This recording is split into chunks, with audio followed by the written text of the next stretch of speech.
Now, I've done videos on Trevor Lawrence, Zach Wilson, Justin Fields, but now I have to ask, how bad is Bryce Young really? Is he thine a bust, or can he become a bust in Canton, Ohio? If you watched those episodes, then I hope you noticed that I was fair to each young QB, pun intended. This is not an episode designed to trash Bryce Young. I don't believe in doing that to anyone other than Josh McDaniels or Tom Brady when he was playing. That said, Bryce Young has not been good, especially as a first overall draft pick. There's a lot out of his control right now, but what scares me about Young are the lack of flashes, badass throws that we have seen from him. So today we will go balls deep into Bryce Young. And the only way you can find the truth is by going balls deep.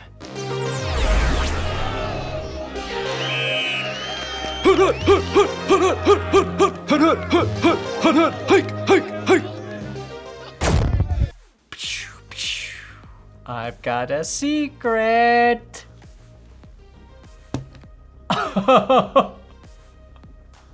Earbuds under my headphones?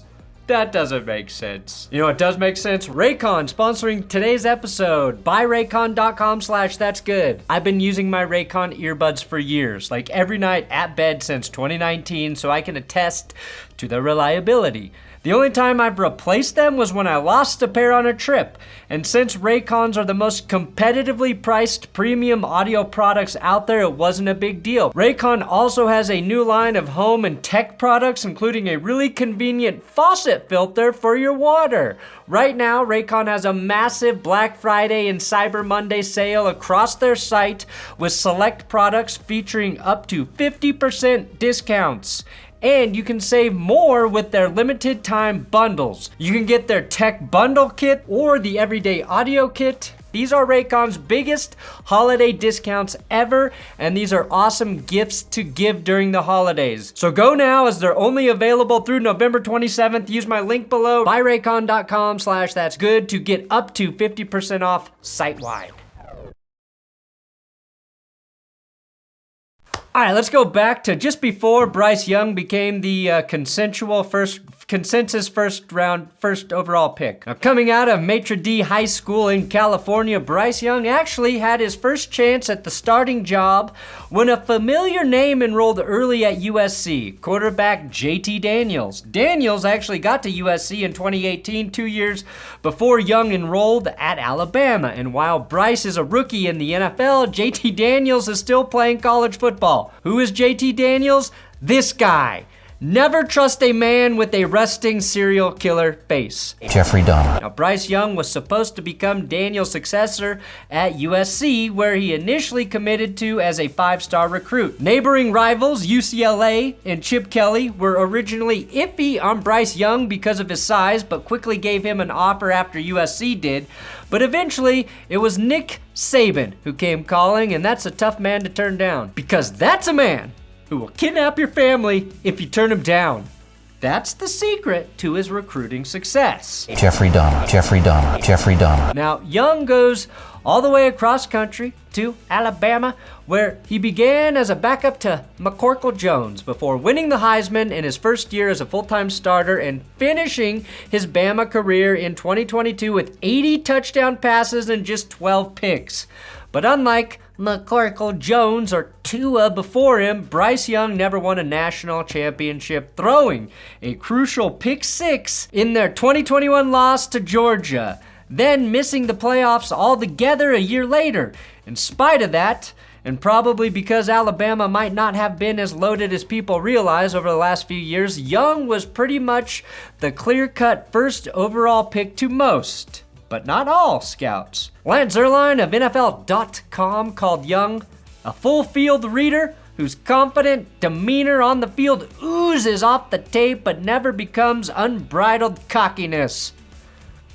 Please never put the words cock and ooze and bride in the same sentence again. Chris Sims actually put CJ Stroud ahead of Young, saying size is a skill, and how could his size not scare you a little bit? Size is a skill, which is why my wife calls me the most unskilled lover she's ever been with. Sims also wrote that Bryce Young needed to play in front of a good offensive line. And bad news, the teams that are usually picking first overall aren't picking first because they have dominant offensive lines.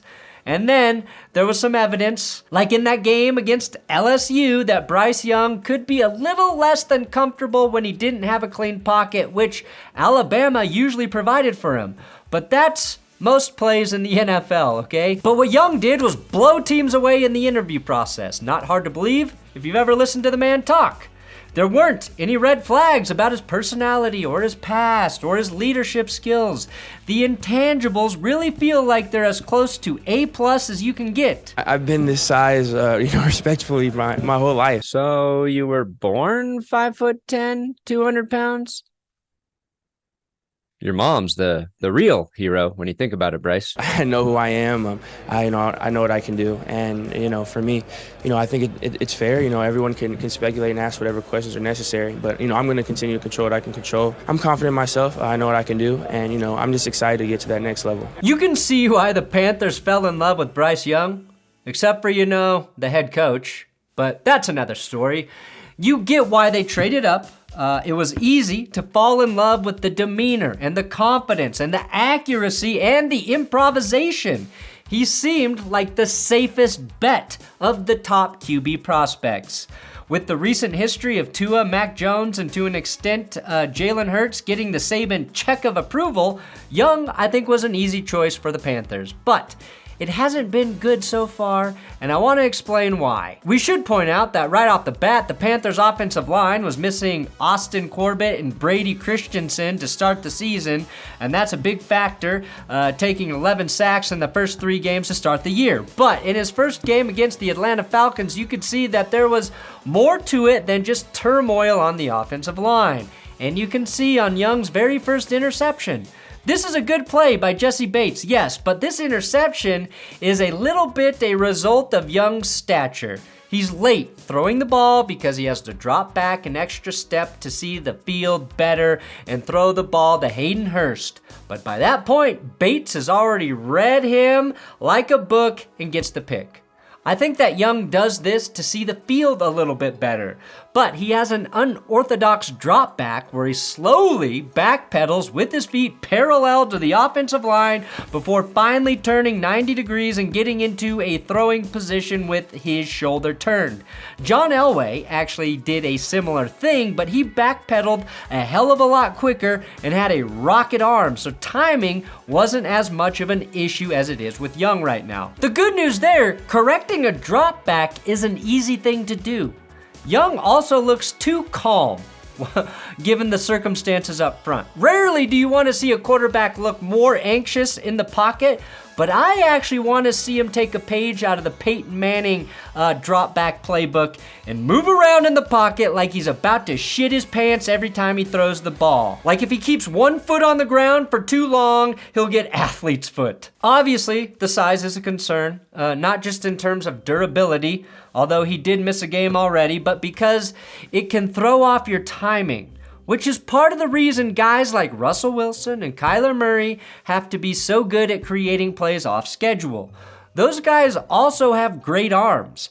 I'm not so sure Bryce Young has a cannon, and I think he knows that. I think the Panthers know that, which is why they're not stretching the ball downfield. Through his first 8 games, Bryce Young is averaging 6.4 air yards per pass. That's 32nd in the NFL. Only Tyson Bagent is lowered. On the flip side, CJ Stroud is 4th with nearly 9 air yards per attempt. They're letting him rip that thing down in Houston. Young is also at just 5.4 yards in average gained per attempt, which is really fucking low. Now, the problem is that Young isn't willing to go down the field almost ever. Here's a chart from the Thursday night game against Chicago that shows he only threw the ball 20 yards down the field 3 times. And it didn't get better 10 days later against the Cowboys with just 2 passing attempts past 20 yards, which neither were completed. He also only has 12 passes that have gone for more than 20 yards this entire season for completions. By comparison, Stroud has 43, which is the most in the league. Sam Howell, 32. Fuck, Kenny Pickett has 20. There is hope, though. Young didn't have that problem in college. He was actually really good deep down the middle of the field, but I worry that might have been a result of time that was afforded to him by a dominant offensive line at Bama, a luxury he no longer has in the NFL, but one that with time could change. In Young's worst game against the Colts, there were a few plays where he simply had no chance. But you can really tell on the 2 pick sixes from this game that when he has defenders beating down on him, he doesn't escape, and instead he throws off platform and the ball is either late or completely off the mark. The silver lining, those are actually his longest completions on the season. Those pick sixes. And no, I don't know what silver lining means. This last stretch has been especially rough for Young and the Panthers offense, scoring a combined 41 points against the Texans, Colts, and Bears, losing 2 of those games while their defense has allowed just 41 points themselves. I mean, that pretty much says everything about the Panthers right now. Ejiro Evero joined Carolina in the offseason, and he's gotten stuck with another stagnant offense. Of course, it doesn't help that the run game's not giving Young any support. Carolina pursued Miles Sanders in the offseason. He's averaging just 3.2 yards per carry and 0.2 rushing touchdowns per game for the offense as a whole on the ground. But I have a hunch that the same offensive line that's allowing pressure on Young has something to do with that as well. But let's try to bring up some positives, okay? Before any Panthers fans watching this hurt themselves. Always look on the bright side of life. Young had a season high in passing yards and touchdowns in his 4th start, a game where they ultimately lost by 18 to the Lions. But there was a 3rd down play where Young stared down the blitz, hung in the pocket, and found Adam Thielen for a 1st down. And that's the one good Bryce Young play this season. I'm kidding, there are more, but Young seems a lot more comfortable and fluid on play action and RPOs, and I don't think it's a coincidence that 2 of his 3 touchdowns in that game came on those kinds of plays. The more that Frank Reich can get Young out of situations where he's dropping straight back and reading the full field, the better. He'll get better at that as his career progresses, but right now it just simply can't be their bread and butter. Young has something that will eventually be rewarded: accuracy. According to Football Insights, Panthers quarterback Bryce Young is the NFL's most accurate thrower to open/wide open receivers on passes of at least 5 air yards. The bad news, he has the lowest percentage of throws where his receivers have gained open separation. None of it makes sense to me. Where do you want the ball to go? I mean, I feel bad, man. Look at the rush. Then look at the coverage. This is the NFL. So the thing we have all been complaining about, that he doesn't have any skill players to get open and help him out, is literally very, very true. Patience. That's what is required of every football fan watching a rookie quarterback. I don't care if he is the 1st overall pick, the 20th pick, a 2nd rounder later. Bryce Young deserves everyone's patience. The issue for Young right now is where he was drafted, 1st overall, while simultaneously having the guy taken right after him and CJ Stroud currently being discussed as the MVP of the league. Young's also lucky Anthony Richardson isn't playing right now because I believe the voices of the naysayers would be even louder. Now here's a list of a few recently highly drafted QBs who were not good right away but eventually figured it out. Tua. And that's the list. Tua.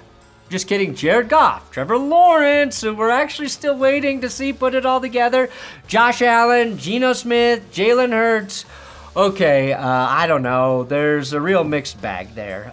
Let's zero in on Tua, though, because I think the situation is similar, and not just because he and Young both went to Bama.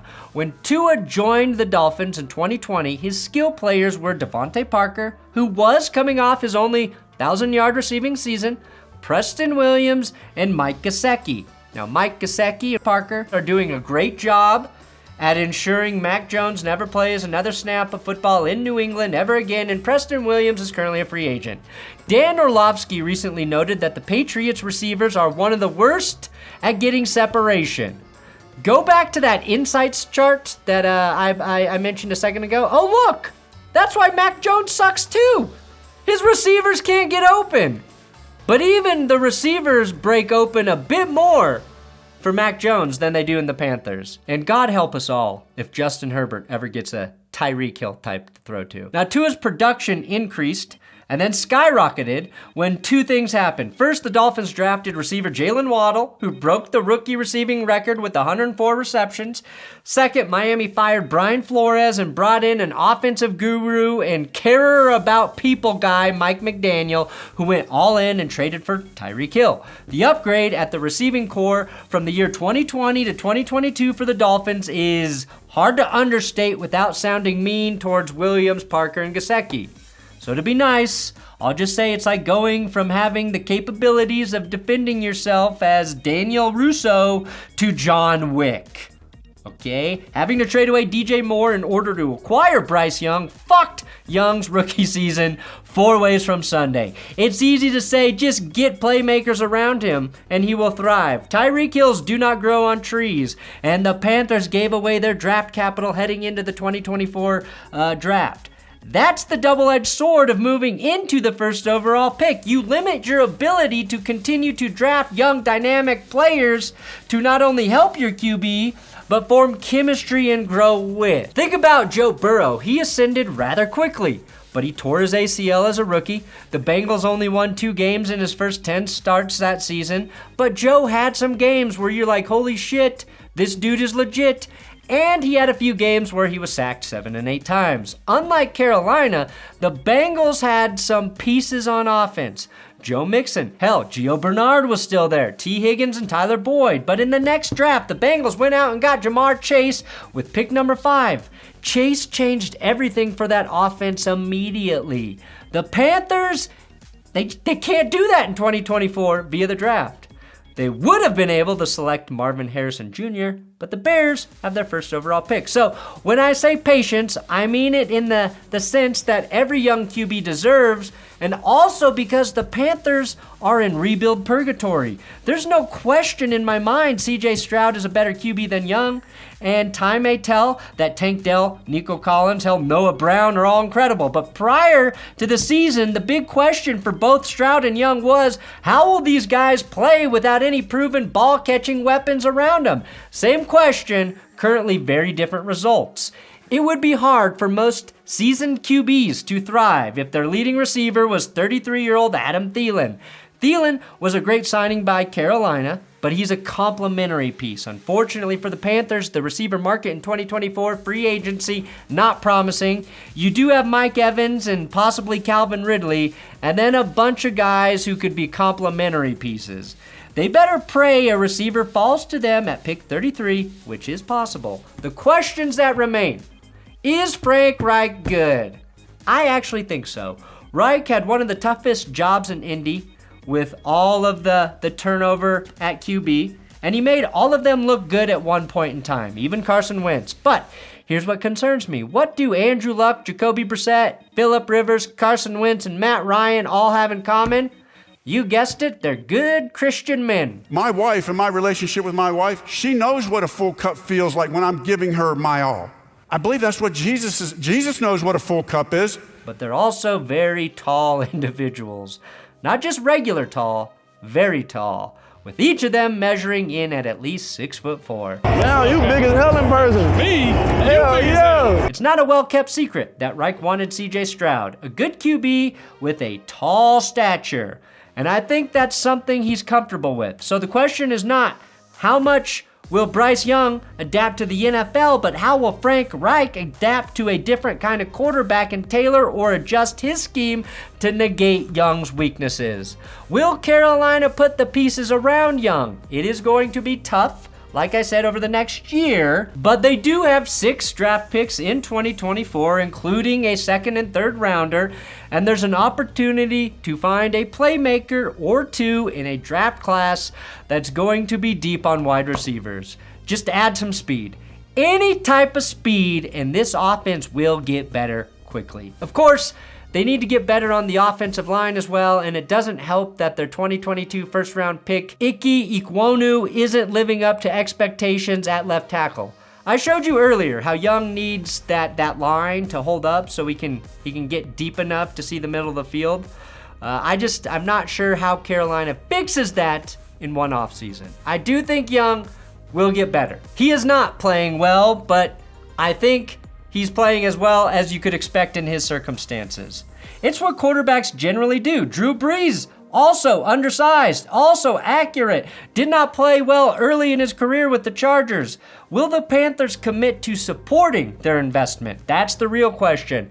It doesn't help, as easy as it is, to compare him to rookie phenom CJ Stroud, because that's a battle he's not going to win anytime soon. But if you track him on a normal timetable, Young's growing pains aren't that remarkable. They're pretty standard. And that's why there's some hope, Carolina.